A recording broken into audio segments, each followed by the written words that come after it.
अस्सलाम वालेकुम जी। बिस्मिल्लाहिर्रहमानिर्रहीम। उम्मीद है जी आप खैरियत से होंगे और आप इस आर्टिकल में बहुत सी चीज़ें सीखने वाले हैं। आज का आर्टिकल हमारा जो है वो फर्स्ट ईयर का बेसिक आर्टिकल है और उस बेसिक आर्टिकल में हम क्या पढ़ने चाह रहे हैं, हम देखने लगे हैं जी वेक्टर्स को कैसे रेक्टेंगुलर कंपोनेंट्स में किया जा सकता है, डिवाइड किया जा सकता है। तो आप इसे इस आर्टिकल का नाम लेंगे तो आप कहेंगे this is the resolution of vector.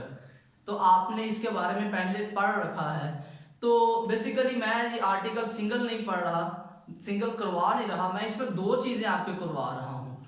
एक तो हम ये देखेंगे कि वेक्टर्स को उसके कंपोनेंट्स में कैसे रिजॉल्व किया जा सकता है, और दूसरा हम देखेंगे कि अगर आपको जस्ट कंपोनेंट्स गिवन हो तो क्या आप उससे वेक्टर निकाल सकते हैं। ये दो चीजें आज का हमारा आर्टिकल होंगी। तो जी the name of the article is resolution of a vector into its rectangular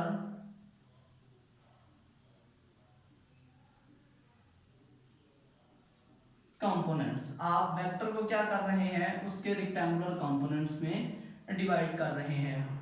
तो सबसे पहले इसमें कुछ बेसिक टर्म्स हैं, वो हम डिफाइन कर लेते हैं। हमेशा की तरह हर आर्टिकल में कुछ ना कुछ बेसिक टर्म होती हैं जिनके बारे में जानना हमारे लिए बहुत जरूरी होता है। यहाँ पर जो बेसिक टर्म एक बनती है ना, तो पहली बात ये है रेजोल्यूशन ऑफ वेक्टर क्या होगी। रेजोल्यूशन ऑफ वेक्टर, इसको डिफाइन करते हैं, हम कहते हैं splitting up of a vector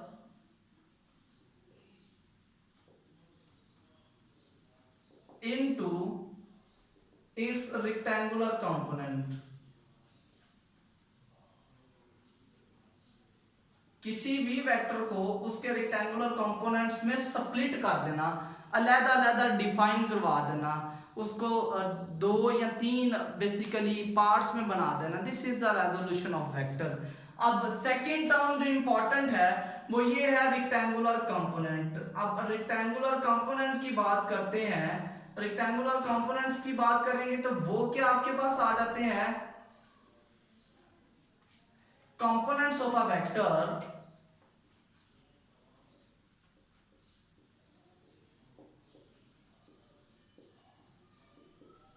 which are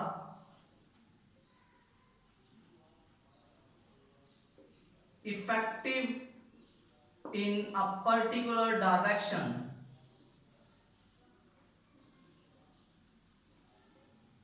किसी भी वेक्टर के वो कंपोनेंट्स जो किसी खास डायरेक्शन में इफेक्टिव होंगे। इसका मतलब अगर आप एक्स डायरेक्शन का कंपोनेंट लेंगे तो वो एक्स की तरफ इफेक्टिव होगा, अगर आप वाई डायरेक्शन का कंपोनेंट लेंगे तो वो वाई डायरेक्शन की तरफ इफेक्टिव होगा। ठीक है, तो ये हमारा आज का काम होगा। अच्छा जी, इस पे करते क्या है, ये आपके पास एक रेक्टेंगुलर कंपोनेंट्स, एक कार्टेशियन कोऑर्डिनेट सिस्टम है। इसमें ये वेक्टर मेरे पास है जी वेक्टर ओ ए। ओ मैंने इसलिए लिया है because it belongs to the origin, origin से स्टार्ट हो रहा है। इस वेक्टर को हमने इसके रिस्पेक्टिव कंपोनेंट्स में रिजॉल्व करना है। सबसे पहली बात यह है कि वेक्टर जो है वो पॉजिटिव एक्स एक्सिस के साथ एंगल थीटा बना रहा है। ठीक है, अब इसको रेक्टेंगुलर कंपोनेंट्स में रिजॉल्व किया तो आपके पास क्या होगा, एक आपने परपेंडिकुलर ड्रॉ करना है from the top of the vector, vector की टिप से एक्स एक्सिस पे एक परपेंडिकुलर ड्रॉ करना है। अब आपके पास ये नाम दे देते हैं बी का। ये स्टूडेंट आपके पास एक राइट एंगल ट्रायंगल बन गई है। राइट एंगल ट्रायंगल को सॉल्व करना आपके लिए निस्बतन आसान है। अगर हम इसे बनाएं, ये जो वेक्टर आएगा, ये जो डायरेक्शन बनती है दिस इज एफ एक्स। अगर ये आपकी फोर्स है, एफ वेक्टर है, तो ये उसका कंपोनेंट कौन सा होगा, this component is effective in X direction. और अगर हम बात करते हैं इसकी, ये जो ब्लैक है डॉटेड लाइंस पे, दिस इज एफ वाई, क्योंकि ये कंपोनेंट उसका एफ वाई डायरेक्शन में इफेक्टिव है। अच्छा जी, अब बात करते हैं थीटा यहां पर है। थीटा के सामने हमेशा परपेंडिकुलर होता है, वो आपने पढ़ी हुई है। Some people have curly brown hair through proper brushing.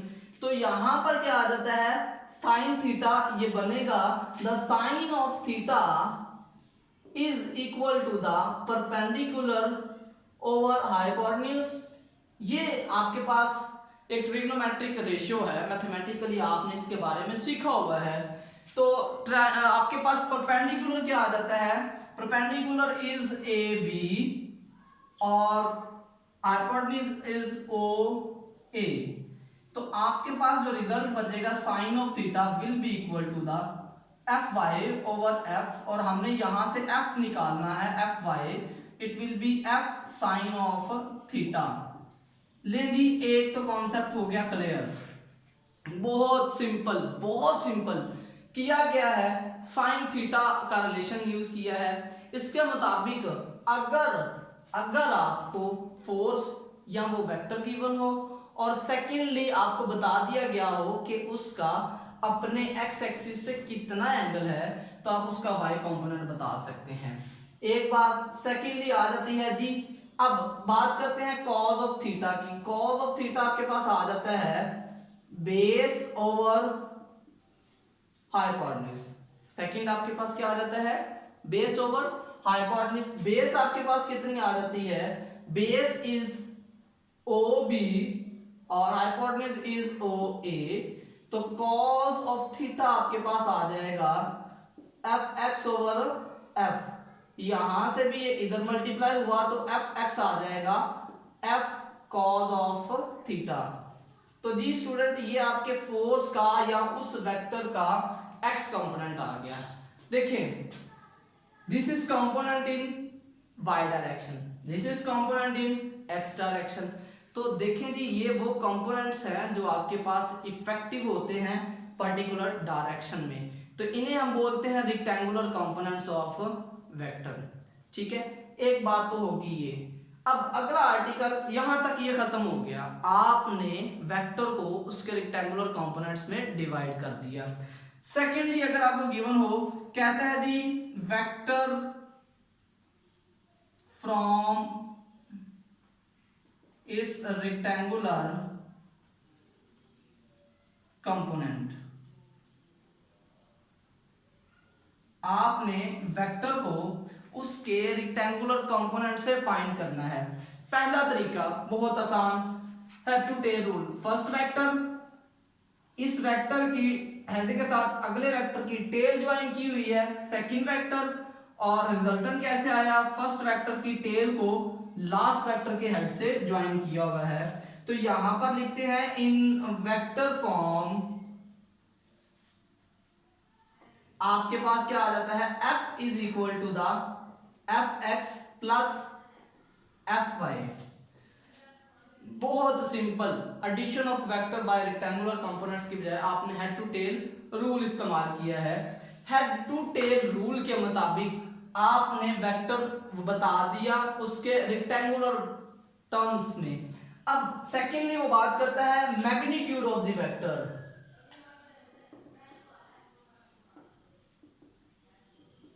Magnitude कैसे निकलेगी, दो तरीके हैं इसके जी। नंबर वन, मेथड वन क्या है, बहुत easy way, right angle triangle है, पैथागोरस थ्योरम इस्तेमाल करते हैं। ठीक है, तो आपके पास क्या आ जाता है, पैथागोरस थ्योरम के मुताबिक हाइपोटेन्यूज का स्क्वायर जो है that is equal to the base square plus perpendicular square. ये बहुत बेसिक लेवल का कॉन्सेप्ट है। हाइपोटेन्यूज आपके पास क्या आ जाता है, दिस इज ओ ए उसका square, base is O B उसका square, perpendicular is A B and उसका square. F square will be equal to the F x square plus F Y square. चूंकि हमें एफ चाहिए तो वो आपके पास क्या आ जाएगा, स्क्वायर रूट लेने से एफ आ जाएगा। स्टूडेंट, ये तो आ गई उसकी मैग्नीट्यूड। वेक्टर की फॉर्म बता दी, मैग्नीट्यूड बता दी। अब ये तो आपको मैंने बताया एक झटका मेथड। एक मेथड एडवांस है नंबर 2, वो क्या है वो भी देख लेते हैं, वो भी सीख लेते हैं। वो मेथड आपके पास क्या आ जाता है, उस मेथड को हम लोग यूटिलाइज कर लेते हैं। इन वेक्टर्स की वैल्यू बता दें आप, ठीक है। हम क्या करते हैं, इसकी मैग्नीट्यूड लेना चाह रहे हैं। आपके पास क्या आ जाता है, एफ कॉज ऑफ थीटा, बल्कि नहीं इसको यूं ना लिखें। सेकंड मेथड में हम करेंगे क्या, आपने ये दो इक्वेशन यूज करनी है और इनमें से एफ निकालना है। F Y is equal to the F sine of theta and F X is equal to the F cos of theta. अगर हम किसी तरह से इन इक्वेशन में से साइन और कॉज को खत्म कर देते हैं, किसी भी तरह से एलिमिनेशन मेथड इस्तेमाल करते हैं, तो आपके पास जो रिजल्टिंग इक्वेशन बनेगी वो किस फॉर्मेट में आएगी, एफ एक्स और एफ की फॉर्म में। सिंपल वे है, आप क्या करेंगे, स्क्वेयरिंग एंड एडिंग।